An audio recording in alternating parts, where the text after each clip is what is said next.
Hi అండి. నేను మట్టి దాకా కూరకి కానీ బిర్యానీకి కానీ తీసుకున్నాను. చిన్నదొకటి పెద్దదొకటి తీసుకున్నాను. చిన్నది ఇది పెరుగు కానీ టీకి కానీ బాగుంటుంది.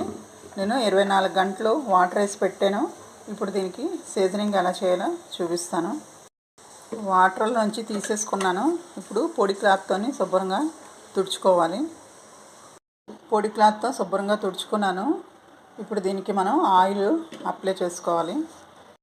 ఆయిల్ కొంచెం తీసుకొని టిష్యూ నాప్కిన్తో మొత్తం అంతా అప్లై చేసుకోవాలి. ఆయిల్ రాసి పెట్టుకున్నానండి. ఇది బిర్యానీలోకి కానీ ఇది చిన్నదేమో టీ కానీ చేసుకుంటే చాలా బాగుంటుంది. మీరు ఒకసారి ఇలా కొనుక్కోండి. ఇది 2.50 పడింది. ఇది 80 రూపాయలు మూత కలిపి వచ్చింది. ఇది కూడా మూత ఇది కలిపి 2.50 పడిందండి. ఫస్ట్ టైం తీసుకున్నామండి. అలాగే నా వీడియో కానీ వస్తే లైక్ ఇవ్వండి.